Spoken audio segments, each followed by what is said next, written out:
Cheers, guys. Epyx911, welcome to the Elitist Geek VR news for Monday, December 5th.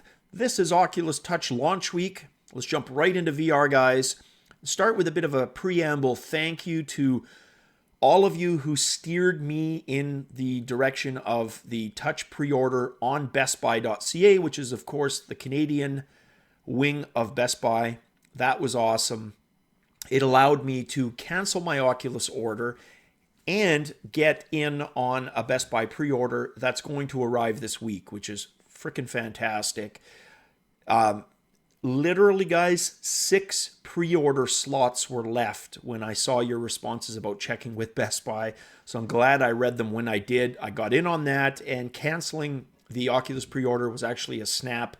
Literally just open a ticket. Within 30 minutes, I was contacted, verifying, did you in fact want to do this? I said yes, because apparently they can't reverse it, which I had no problems with, given that it wasn't going to be until the week of the 20th.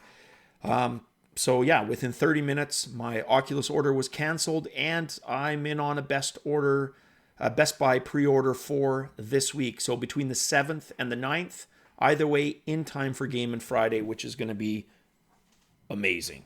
So can't wait. Thank you guys again. Much appreciated. All right. First thing I wanted to talk about in the news, there's a couple of articles. I've included an Upload VR and a Road to VR article on the Roomscale. And we've kind of been beating Roomscale to death. And you know what? I'm going to let the articles speak for themselves. I'm going to do my own testing when I have my Touch. And I'm going to try out Roomscale for a lot of Oculus folks. And if you've been reading the comments on this channel, just as an example, there's a lot of Oculus folks that don't even really care about Roomscale. It's a nice bonus for them, and that's it.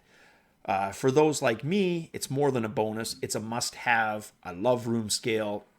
Equally, I love Seated. And, look at my top 2 VR games. One is Seated, and one is Roomscale. And it's literally that 50-50 to me. So super excited about the Touch controllers, the added camera, and the 360 abilities that's going to provide. I'm going to throw a drawing up here that I thought was a really good illustration, guys, of the Roomscale with the various solutions. And what I wanted to point out is, and what they don't show here is what a lot of people are starting to call rug scale, which is the 180 standard standing default with one camera on the Rift. So this is kind of, the blue is the next step up with 2 cameras, your 360 with that size play space. And really, that is totally fine for stuff like Space Pirate Trainer, where you're mostly just pivoting one side step in each direction back to your pivot point. That's all you need. That's going to be perfectly fine. Even for a lot of the adventure games, that's going to suffice. No problem there. You're going to have a little bit of occlusion. They talk about that in there. If you're turning around with hands really tight to your body, you might have some issues. There is a 3-camera solution, slightly larger play scale. You're starting to get into extension cords then, and it does increase the play scale, but really only going to factor in for a certain handful of Roomscale type games. A lot of it you can probably get by with the 2 and the blue box just fine. And then, of course, the yellow is kind of your maximum Vive, or the Vive recommended base station distance, with which a lot of people, don't even ever get to experience. I would say the vast majority are probably in between, the purple and the yellow there, if not roughly around the purple for the Vive play space area anyways. So I thought that was just a neat illustration kind of showing that. And you'll see there's a gray one in there too, and that's the 3-camera Oculus maximum, which is, again, almost up to the yellow of the Vive. Smaller. How many people are really going to be able to use that, though? There's definitely people who can, but I would bet the majority aren't going to be able to experience either on the Rift or on the Vive. Next news piece deals with the Touch itself. So I've rounded up about, I think it's seven different articles in total. which review the Touch. I'm going to do my own review on the channel here, my own kind of opinion of each of the controllers. Aesthetically, just based on what I see, I put the Touch ahead of the Vive controller. I love my Vive controllers, but it's just common sense. These guys are going to leapfrog each other, just like I think the prototype that's in development right now for the Vive is probably going to be better than the Touch, right? But for now, I think Touch has, sure, they were delayed, but I think with this iteration, they are going to leapfrog the Vive controller, absolutely. That's not to say they have perfect room scale. They don't, but they have a damn good controller.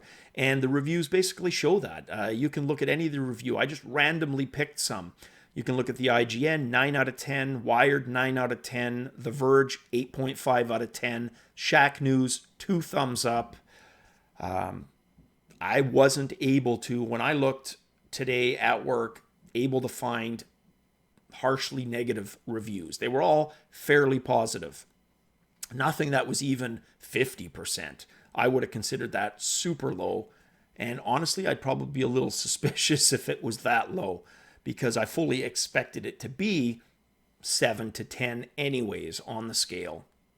Now, there's a bunch of things that a lot of these reviews have in common, and they talk about the capacitive features, which are in the index trigger, the analog stick, the thumb rest, and the face buttons, which is really cool. Opens up all kinds of possibilities with the Touch controller.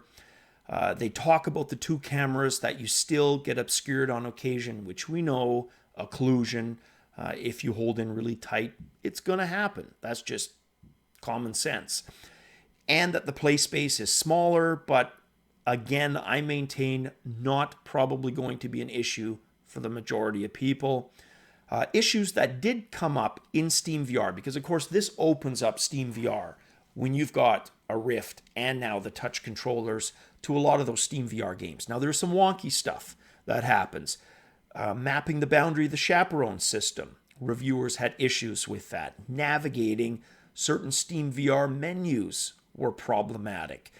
Games that show the Vive controller, even though you're using the Touch, may still work, but visually they're showing the Vive controller. So if you're okay with the visual aspect, it doesn't necessarily mean the game's not going to work. Stuff like Space Pirate Trainer, the Lab, all worked fine. The occasional game, wonky. And I've already talked about the USB extension needed for that third camera. Most of the reviews touched on that as well. But I think you can see overwhelmingly favorable for the Touch, and you'd think it probably should be, considering it's this late to the party, right? It would probably be pretty good because it's benefited from extra R&D. All right, next news piece. Oculus, also Oculus related, they've announced a 5-game launch bundle, which has some decent titles in there. $90, regularly about $130, so like 25% savings.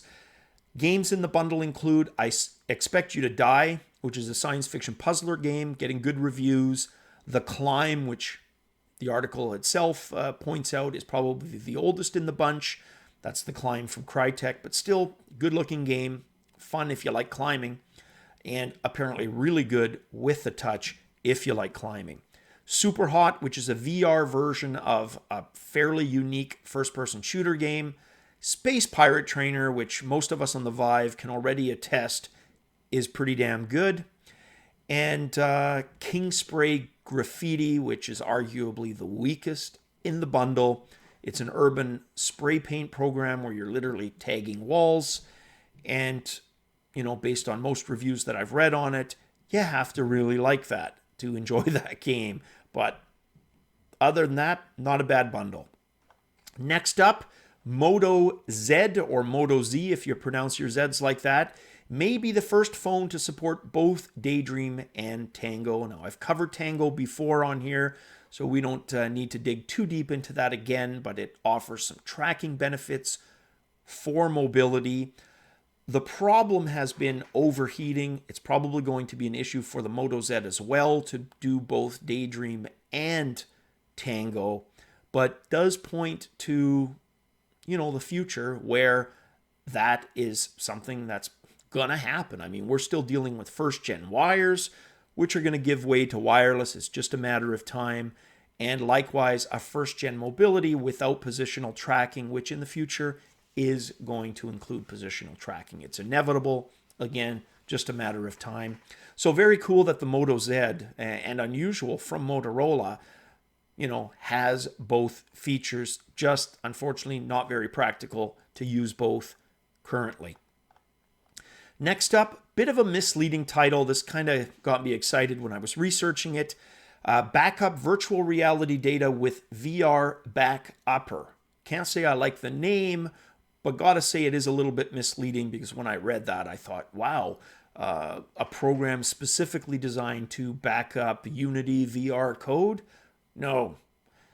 Literally all it does, and this comes to us via ghacks.net, is basically just snapshot your Oculus Rift installation directory and allow you to transfer it to another computer with the directory intact. So not hugely impressive by any means, but possibly useful for those who have multiple machines and have the same Oculus installation, want the same Oculus installation on both.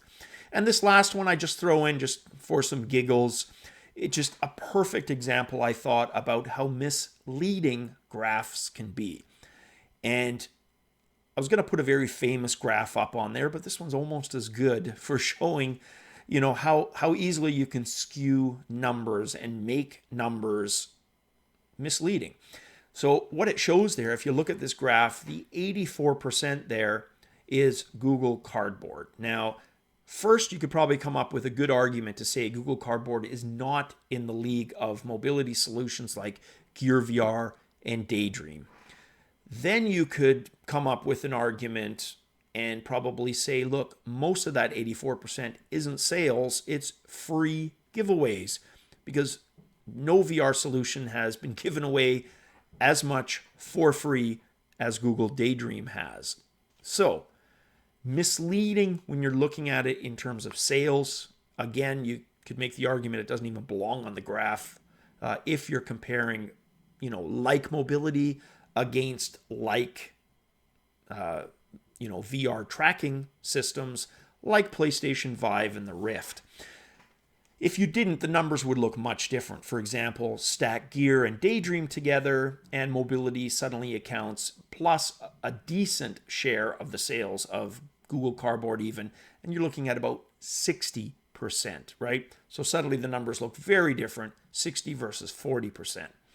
Anyways, just a neat graph to kind of highlight that. All right, guys, that is it for the news. Cheers as always, and definitely catch you on the VR flip side.